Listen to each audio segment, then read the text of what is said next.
Scorpio, hey there, it's Melissa here to do your weekly love reading for the week of September 21st through the 27th. If you haven't already, please hit that subscribe button. Click the bell notification icon for all if you'd like to be notified when I upload or go live. This is for Scorpio, Sun, Moon, Rising, and Venus. It will not resonate for all Scorpios, however. If it does resonate for you, please smash that like button for me.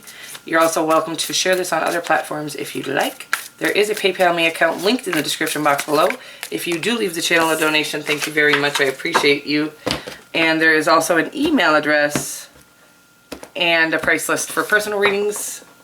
Feel free to check that out as well. All in the description box below. All right, let's get at your love. We've got in your energy, in their energy. Ooh wee, she lovey. And then the outcome, marriage. Wow, hello Scorpio. All right, for your overarching energy, we've got the Hanged Man. So maybe we're doing some reflecting, some inner reflection.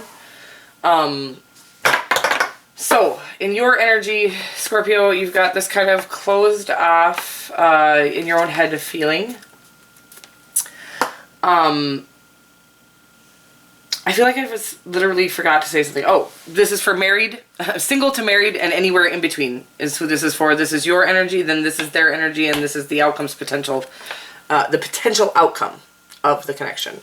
Okay, so yours is this kind of closed off, maybe thinking too much, really trying to shut out all the noise. I think this, I always think indicates just really, similar to this, trying to come to a decision, sort of overthinking things, probably overanalyzing it, picking it down to the bone. I do this with every single thing because it indicates a major decision, something major going on, right? Like that's when we overthink things, I think.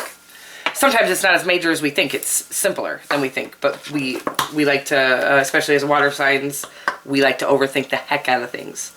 Speaking of water signs, we've got the Queen of Love in your person's energy. This is, you know, somebody that is connected fully to Source, the Creator, whatever you want to call it, the Divine, fully connected to higher self, truly bringing that loving energy in, loving self with that energy, and then pouring into the world with it. Just is love. That is like the mother of the zodiac, the mother of Earth, the mother of all things, the nurturing, you know, male or female, just this nurturing, loving energy. You can't beat it with a stick, okay? And then, shut up, Scorpio, the Hierophant for your whatever this is, outcome. So this is you know, a traditional commitment. This is a traditional person that can mean a traditional commitment. So marriage, just can be really that this is going to be, you know, what you see in your, so it's coming up in outcome of a love reading. Marriage, that's it. That's like all I'm going to relate it to. It usually just means kind of the traditional play by the book, which again, in a commitment that is traditional, would be marriage. Marriage. I don't know what movie that's from, but I need to stop. All right, you guys, let's check out your energy, Scorp. Okay, we're changing. The wheels are turning in our favor. Fortune is on the way. We're cutting out things that don't serve us. And you got two kings in your energy. Neither of which are your element, which is, I feel like, so powerful, right? Again, male or female. But we've got the King of Love. Oh my God, the King and Queen of Cups. Shut up. So there's like some serious true match happening here, and which is why it's going to end in marriage. But we also have the King of Swords, which is like the logical mind, where we've mastered both. And also, you know, yeah, this is your element. Did I say it wasn't your element? What's wrong with me today? So one is your element. You are the King of Cups, okay? And or the Queen of Cups, you know, related how it works. But sweet, man. And then you've also kind of mastered, I mean, this is about mastering your emotions. You've mastered your emotions. You've mastered your logic. You know, you're not overly thinking things anymore. After some, you know, some fortune, you know, again, this fortune card, this Wheel of Fortune, I think comes at a time where we've done the work. We've been diligent students, right? And sometimes the universe likes to wait a second. Wait. Boop. Wheel of Fortune card. Like, after the work's been done, they kind of make you sweat a little bit. And I feel like that this Wheel of Fortune card comes when the sweat is over. It's time to really enjoy the fruits of your labor. And since you've sat and mastered your emotions, your thoughts, sweet Jesus, I love it. Okay, so we're going with your person, your connection has had some heavy weights to carry, but ultimately they bring you true happiness and strength. Could be a Leo. Somebody with Leo in their chart. Wow. So these cards are coming out right now. The sun is shining all over the place. There's lots of displays of strength happening, and I think that's just what it is. Like, we are all being tested a little bit right now. To see if all the work and all of the learning we've done over the last 6 months with this COVID business and all of this stuff we've gone through collectively and individually, it's like we're showing now that we've learned our lessons. We're ending these cycles out. We are not going back and doing the same thing that we've done before. We're not making the same mistakes. We're not going for frivolous connections this time.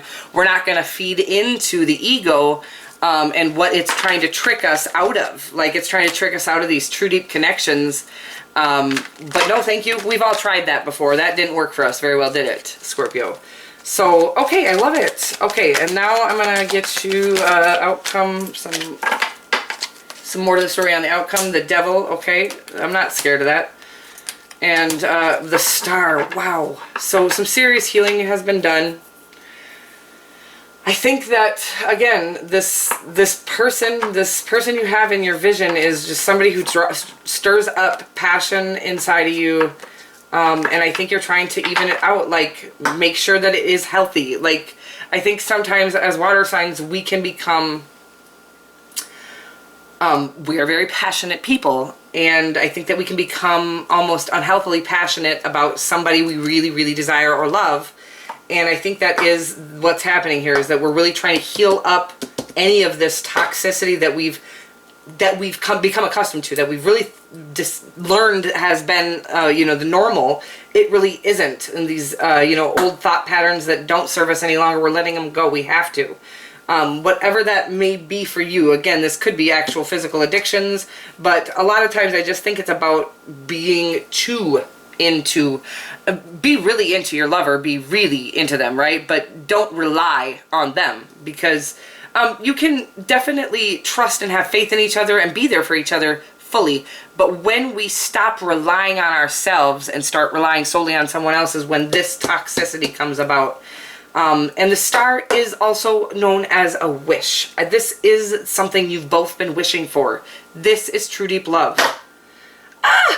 Marriage. I can't wait. I'm so excited for you. What a sweet, loving, there has been so much depth in these, the water signs today.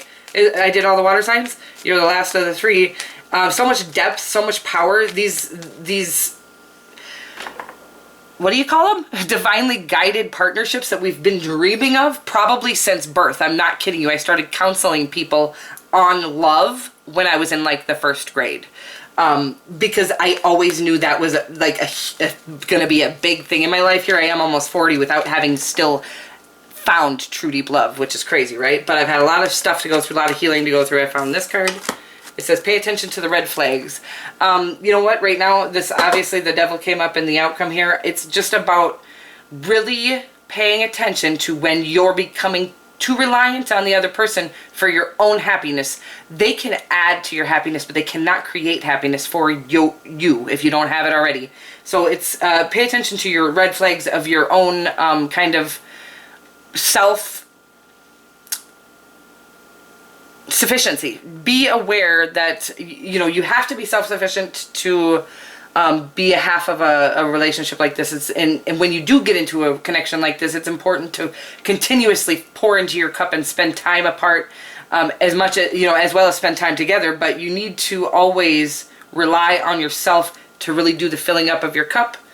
And so you can pour into the other person fully, and also, the rest of the world. Maybe you'll have children together, maybe, whatever it is. So it's really pay attention to when you're starting to slip away from you've come into this strong, self-reliant person. You don't want to stay alone for the rest of your life. You've come into that so that you can come into a healthy connection The only way you can come into a healthy connection is that way. Otherwise, you're going to come into an unhealthy connection, which won't serve anyone. So, so keep your self-reliance there, and really practice being vulnerable as well. I know it's hard for us, even though we're the most emotional signs, the water signs. For whatever reason, vulnerability is really, really hard for us. Because when we do become vulnerable, we are like a big heart thumping, wide open, ready for the taking. Anyways, what a weird ending there. I love you guys so much, and I'll see you next week.